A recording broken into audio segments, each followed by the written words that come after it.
16 février 2026, peuple d'Afrique recevait nos salutations comme d'habitude. Le général Abdourahmane Tiani et son homologue algérien ont tenu une conférence de presse.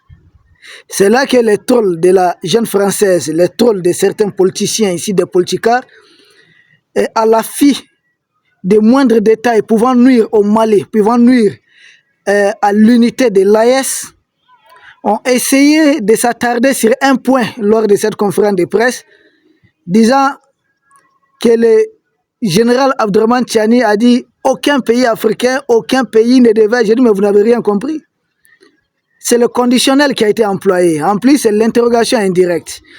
Quand on est en visite dans un pays, c'est-à-dire on est face à son hôte, il y a des formules de courtoisie qu'il faut savoir utiliser. Et le général Abdourahmane Tiani est très fort. Il a taclé indirectement la gente algérienne.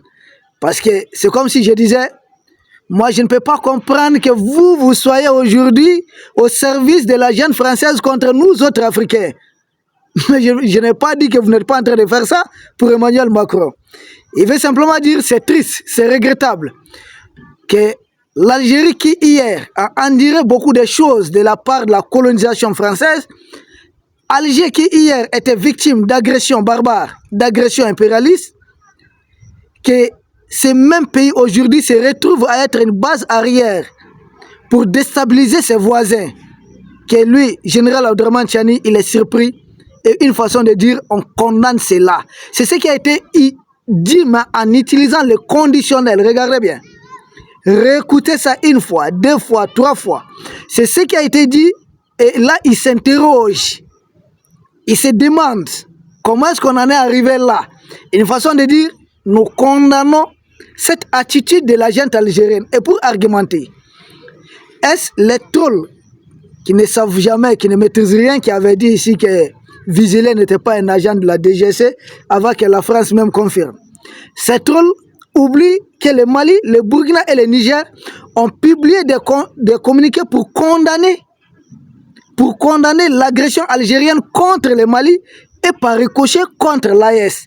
Et ces trolls savent que c'est écrit noir sur blanc qu'une agression contre un seul pays de l'AES équivaut à attaquer tous les trois pays de l'AES. Est-ce qu'ils savent que c'est écrit noir sur blanc, c'est signé de toutes les parts, qu'en cas d'agression, l'ensemble de l'espace AES est considéré comme un seul théâtre d'opération? Est-ce qu'ils le savent? Que le président Abdourahmane Tiani est signataire de cela, que tous les trois présidents de l'Est sont signataires de cela, et que cet acte a été décidé depuis Niamey. Est-ce qu'ils le savent? Donc agresser le Mali, toute guerre entre le Mali et l'Algérie équivaut à une guerre entre l'Algérie et le Niger, entre l'Algérie et le Burkina. C'est du tic au tac. Est-ce qu'on a besoin de revenir chaque fois sur ces notions de base pour expliquer ça aux trolls? Vous voulez trouver peut-être voilà, une faille, quelque chose dans la communication ou à travers cette conférence de presse pour essayer de poignarder, faire mal. Si ça peut vous soulager, soulagez-vous, servez-vous, mais ce n'est pas ce qui a été dit. Je vous renvoie à certains, je parle des trolls, hein, je les renvoie à certaines notions basiques. Hein. Il s'agit de l'explicite et de l'implicite. Ils savent pas ce que ça veut dire? La dénotation, la connotation. Ils ne comprennent pas ça? Ils ne savent pas ce que veut dire le sous-entendu. Le général Abdourahmane Tiani, il ne peut pas être face au président algérien, quand même à territoire algérien, dire je condamne votre agression contre le Mali. Attendez, c'est pas comme ça que ça fonctionne, hein? À un certain niveau, non, pas comme ça. Ce n'est pas comme ça que ça fonctionne. Mais certains d'entre eux se disent conseillers de certains politiciens.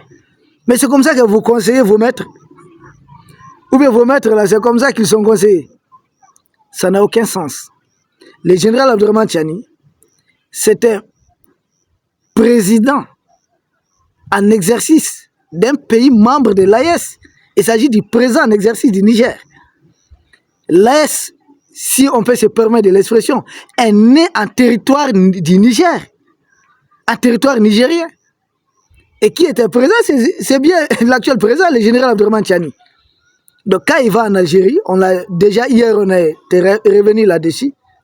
J'avais déjà parlé ça une fois, une deuxième fois hier.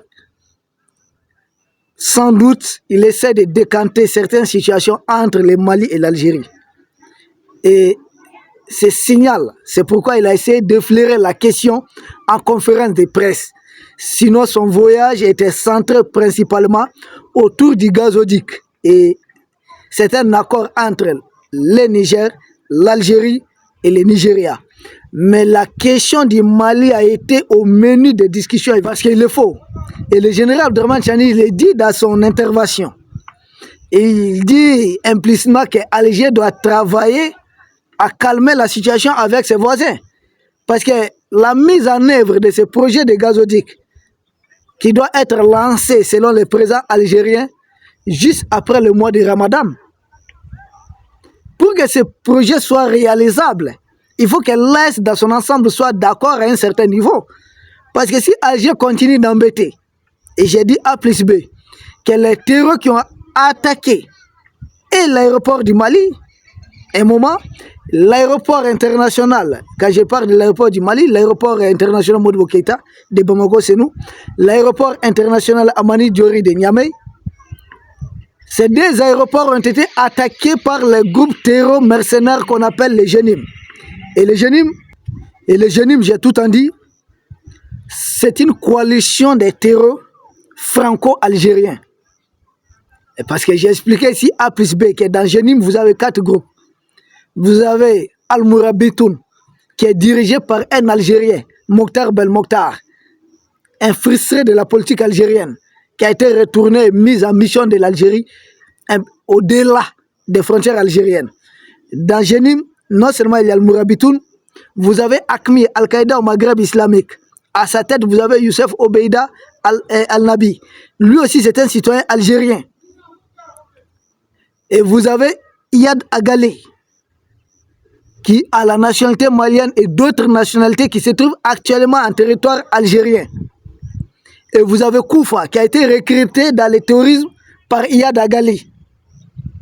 Donc, Alger a ses groupes terreaux, et le général Abdourahmane Tiani a dit l'attaque de l'aéroport de Niamey, il a cité, Jenim avait mobilisé un certain nombre d'engins, principalement les motos. Donc, Jenim en fait partie, parce qu'il a cité Jenim, il a cité l'État islamique avec un véhicule pick-up qui a revendiqué en échange des montants de 100 millions de francs CFA. Et il y a ISWAP du côté du Nigeria. Donc Jenim était bel et bien de la partie. Or Jenim, là, il y a des groupes algériens à l'intérieur. Donc, général Abdourahmane Tiani, pour mettre en œuvre ce projet, il est conscient, il sait pertinemment bien que Jenim doit s'engager auprès des autorités algériennes à ne pas attaquer les gazoducs en question. Et parallèlement, d'autres groupes manipulés par la jeune française, qui même vient de reprendre sa collaboration sécuritaire avec l'Algérie, et d'ailleurs pour témoigner cela, le voyage de Laurent Nunez, l'actuel ministre de l'Intérieur de la jeune française, au même moment que le général Abdourahmane Tiani à Alger. Pour vous dire, la coopération sécuritaire a repris entre Alger et Paris, et surtout dans les domaines selon eux-mêmes de lutte contre le terrorisme. Or, Alger n'est pas attaqué par les terroristes. Paris non plus. Il s'agit en réalité de leur manipulation, de leur contact, de leur entretien des groupes terror qui sont en train de déstabiliser les pays de l'AES. Ces contacts, c'est un peu affaibli, donc ils viennent de redynamiser. Et ce ministre est reçu au même moment que le président Abdourahmane Tiani à Alger. Y a-t-il eu contact, directement ou indirectement, entre le général Abdourahmane Tiani et ce ministre français? Nous n'avons pas cette information. Personne ne nous a confirmé ça. Mais Tebboune va essayer d'en parler indirectement. Surtout cette question d'uranium. Le général Abdourahmane Tiani a dit la France peut revenir prendre sa part. C'est-à-dire ce qui a été exploité avant le divorce. Donc ce qui revient à la jeune française, elle peut prendre ça. Maintenant, ça serait à travers qui? Est-ce à travers Patrice Talon du Bénin? Est-ce à travers Tinubu du Nigeria? Est-ce à travers le Togo? ou ça serait à travers Alger. Et Alger, là-bas, on met dans les bateaux et puis ça va en France. On ne sait pas. Mais pour le moment, ce sont des choses qu'il faut prendre en compte. Donc, ce voyage du général Abdourahmane Tiani au Niger, nous retenons 2 points clés. J'ai vu Jeune Afrique essayer de dire Alger et Niamey se retrouvent pour discuter du Mali. J'ai dit, bon, la DGC française a peur. Pourquoi ces Français ont peur? Je parle des trolls français. Parce qu'ils disent, il y a un front franco-algérien contre le Mali. Si jamais Alger abandonne la jeune française en plein vol, la jeune française n'a aucune frontière terrestre avec le Mali. Donc la jeune française pourra se retrouver dans certaines difficultés. Donc ce n'est pas du tout leur souhait.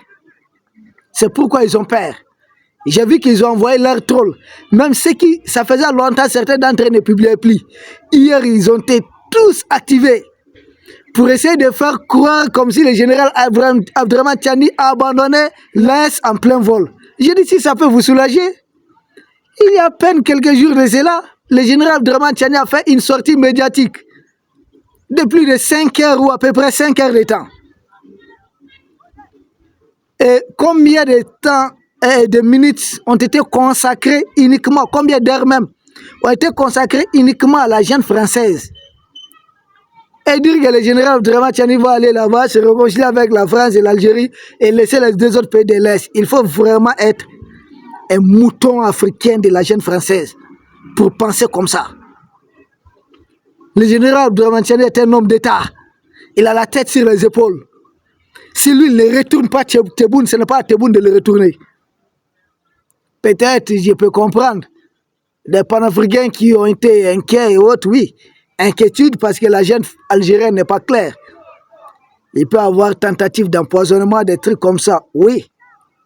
On a peur pour la sécurité de notre président, d'accord, général Abdourahmane Tiani. Ou certains qui peut-être piqués par certains orgueils, je comprends tout ça, effectivement. C'était à Tebboune, lui qui a besoin de faire passer ces gazoducs pour servir l'Europe du gaz du Nigeria. Lui qui a tant besoin de ces gazoducs pour se faire une renommée, essayer de se donner une certaine influence dans la sous-région, c'était à Tebboune d'effectuer les déplacements. On peut comprendre tout ça. Et vous savez, entre les États, il y a des intérêts.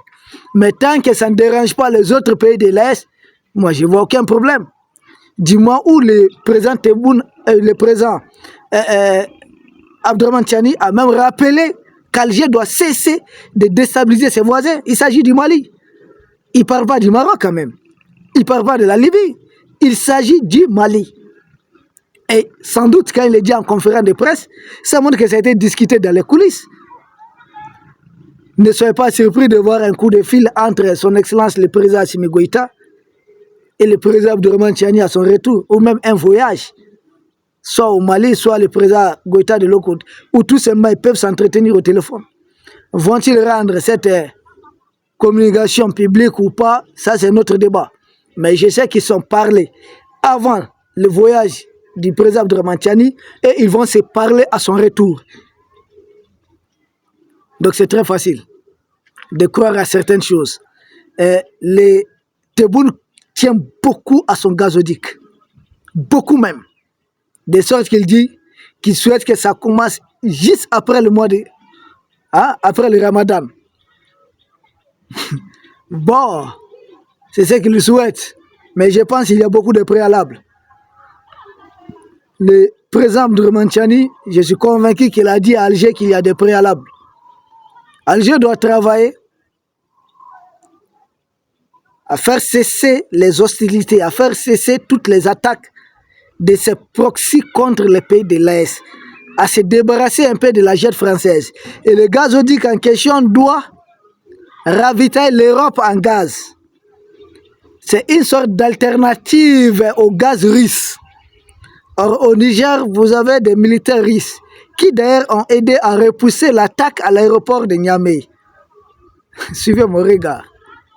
Peuple d'Afrique, de ce voyage, le Niger a obtenu certaines choses aussi, il faut le dire. Un centre de santé, pour prendre en charge les maladies rénales. Dieu seul sait que les maladies rénales font aujourd'hui des ravages ici. Nous souhaitons propre rétablissement à tous ceux qui souffrent de cette maladie et d'autres maladies. Et repos éternel peut-être à ceux qui n'ont pas pu survivre. Donc il y aurait un centre de santé que la gente algérienne, tout ça, c'est pour accélérer les travaux de ces gazoducs transsahariens. Parce qu'il y avait un autre projet de gazoduc Nigeria-Maroc qui passe par l'océan Atlantique. Alger veut court-circuiter cet autre projet. Donc Alger veut prendre les devants. Alger est en train de tout faire. Donc il y aura ces centres de santé et il y aura en plus une maison de presse aussi pour le Niger. Et une maison de presse qui va servir à piétiner davantage la gente française. Alger, de ce voyage, je voudrais retenir, l'Est gagne quelque chose au début. On doit attendre que les choses se matérialisent. Tout ce que l'Est peut gagner dans ça, qu'Alger désactive ces groupes qui sont en train d'attaquer les pays de l'AES. C'est tout ce qu'on espère.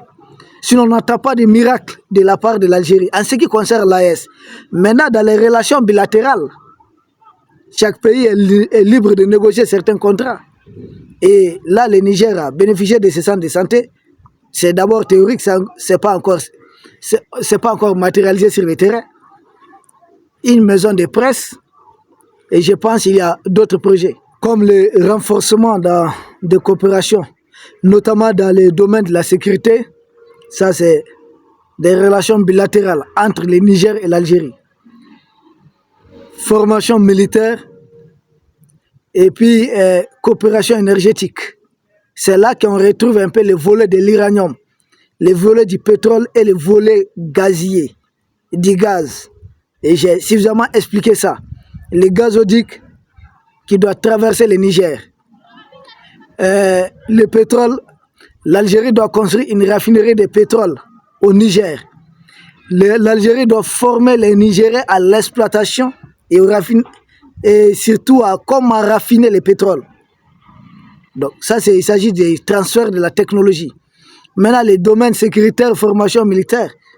Est-ce que je vois des militaires nigériens être formés par les Algériens? C'est de la coopération bilatérale. Je ne sais pas trop. Mais je sais quand même que ça ne serait pas la force unifiée de l'AES. Le Mali ne sera pas d'avis. Donc, je vois beaucoup plus peut-être un partage des renseignements. Est-ce Alger qui est derrière le groupe terroriste qui attaque les pays de l'Est va donner la position de ces terroristes? Nous savons que Alger a sauvé Iyad Agali à 2 reprises. La dernière fois, c'est quand le drone malien a voulu liquider Iyad Agali et d'autres chefs. Alger avait abattu les drones maliens au-dessus de Tinzaouaten.